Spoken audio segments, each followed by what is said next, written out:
Torbay Hospital. Yeah.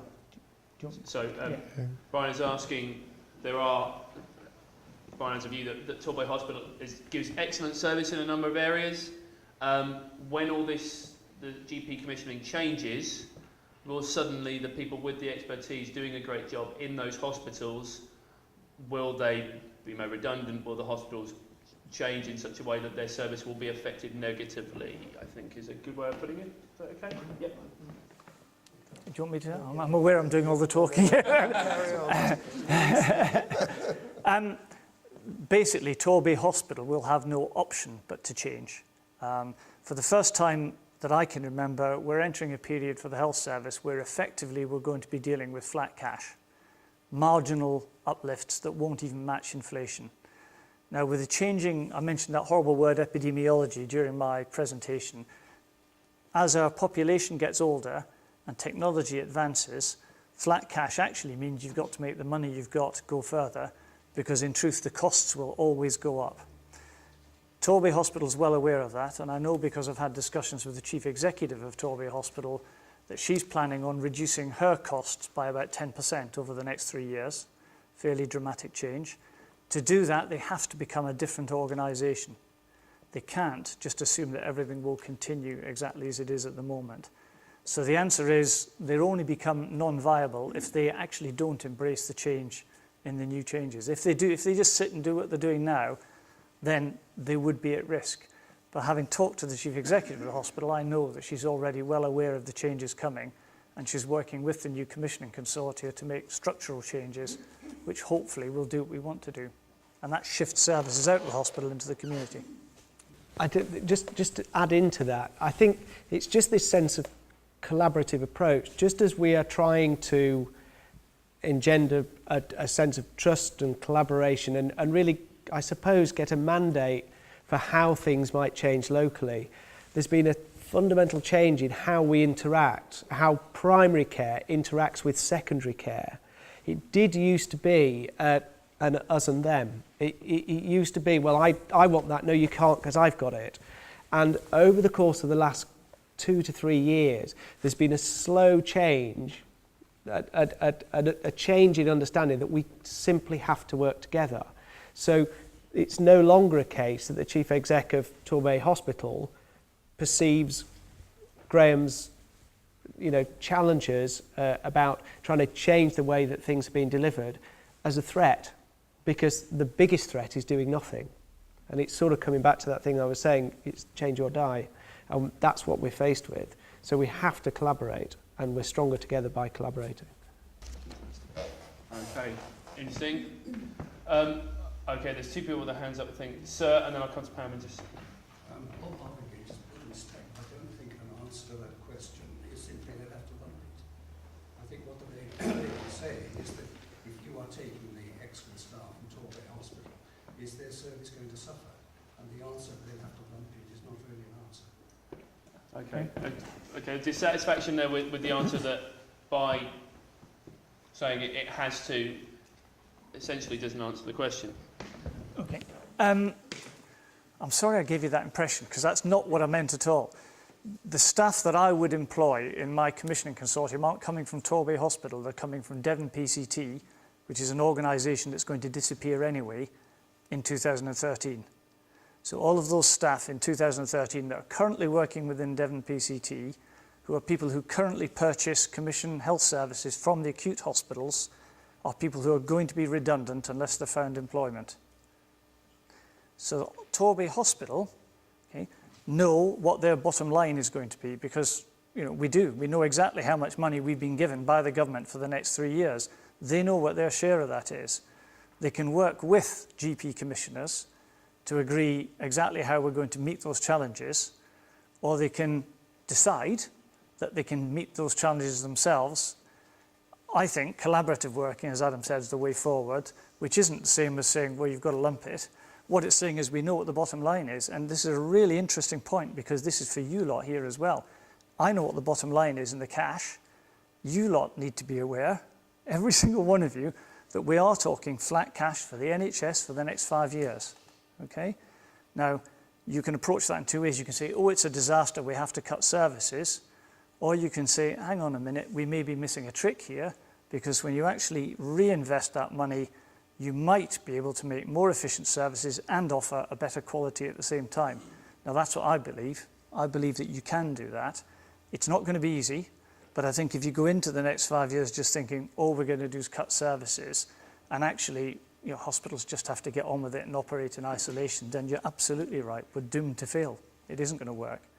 But if we work collaboratively, if we agree what we're aiming for, we can do this. Point there, and that's, again, that brings up the case why I think it's vital for every one of you to be involved in this process, is because if these guys need to know what services you want and need, they need to have the communication, and we need to keep that dialogue going. So thank you. It's also, I was going to say that it's also about accommodating different ways of accepting healthcare. So it's something around recognising that things will change, and that how healthcare is delivered to you will evolve, so that holding on, framing things how they've always been, may not be terribly helpful. And it's sort of asking for some flexibility of mind in how things might be done differently. So a very good example would be the technological advances in surgery, where you have laparoscopic hernia repairs and things like that. I mean, that's a sort of easy one, but it's about the concept that you go in, you have your hernia repaired, and then you're home. It's around the details of different little interventions being done in a different type of way, and that may be within a hospital, it may be in a sort of more peripheral locality. It may be about diabetic services coming into practices to focus on the diabetic patients with particular problems, rather than them having to go up. So it's about the deliverers, the practices and the hospitals, exercising flexibility of thought, creating innovation, different ways of working. It's also about patients buying into the difference. And so long as it's underpinned by quality assurance markers, then actually that's probably good, isn't it? Thank you. Sorry, Howard, are you still? Going back to a couple of previous questions about relocation. Will you relocate the surgery with a hospital? And if you do that and make it a bigger place up here, would we not be able to have our own Devon doctor's office? Okay, so two probably separate questions. If a relocation happens to Townstall, will it be linked to the relocation of the hospital? So that's a little nugget for you.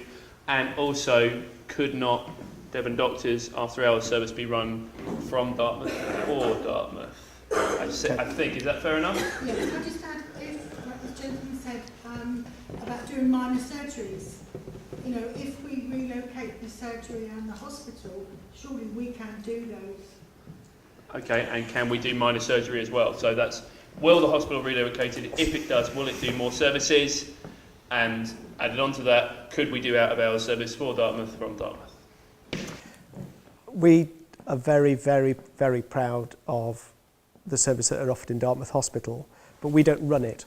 So we don't have a decision on what happens with Dartmouth Hospital, but we look after our patients, we look after other people's patients, we back up the minor injuries unit, and we're very, very proud of Dartmouth Hospital, and nothing would ever make us sadder than that not being there. So we've got no control over any of that, but all we can do is work with you guys as I mean, I don't live in Dartmouth, but we all live locally, we all use community hospitals, we all view them as a really important resource, and we will always fight for anything to do with Dartmouth Hospital. And I think there is a certain logic to everything that you said there. In terms of operating theatres have got to have surgeons, and we've got to find surgeons to do those operating theatres, and that might be something through a consultation that we could sort of see whether or not those were the services that we wanted to put into a relocated premises. Devon Doctors, they run themselves, and Devon Doctors will always base their doctors where the populations are, which is why locally they are based in Totnes, because the ease of access to the area covered by the doctors there Totnes is the sensible hub, because from there they can access up onto the moor, they can access through South Brent to Ivy Bridge, as well as through to Kingsbridge, Dartmouth, and they also cover down into Brixham. So they're based where they are for practicalities, but again, we have no control over where they're based. But you are right in the general premise that opening up, moving the surgery opens up huge opportunities, and I don't think we should close any doors at all. The patient participation group is a very important place and group for Dartmouth medical practice. It's an independent group who come together to discuss, I think that the phrase that's been used is critical friends, people who regularly, monthly, meet and discuss any burning issues, any problems, ask questions on behalf of the community. To make sure it's obviously a manageable group, we don't advertise it hugely, but I think there is certainly an opportunity there to come along. Certainly for you, sir, if you've got specific questions on the 18th. Thank you very much. Can I have the name of that lady, please? Dee Nutt, who is the chairman of Dartmouth Caring. The teacher person. If you write your email down, and this is one of the reasons why we, please, put contact details down on that piece of paper. You can leave it with us tonight, or drop it into the surgery at some point. We need to start communicating regularly and directly with you. Things can appear in papers, on websites and things, but we want to be able to send things direct to you so that you can see what's happening and can feed back to us. Okay. Can I quickly say about communication, Jill Garner, is that, can I just say that if nobody reads Dartmouth Chronicle, or nobody reads the Dartmouth Inquirer on the web, people just wouldn't know about this meeting. You'd have had a lot more people here if your communication had been a bit more widespread. I didn't know anything about it, I haven't read it in the paper. Well, that's a demonstration. As a person who actually helped advertise this, I would very clearly say that if you read about it in the paper, that shows that communication is working. Yes, but not everybody buys the local paper. Absolutely, which is why it's been announced on Radio Devon. It's been in the Streetwise magazine, the Stoke Fleming magazine. It's been sent out by the TCP group, the Tour Homes group. I could go on. The reason we're starting this is to make sure that we can build a communication with you.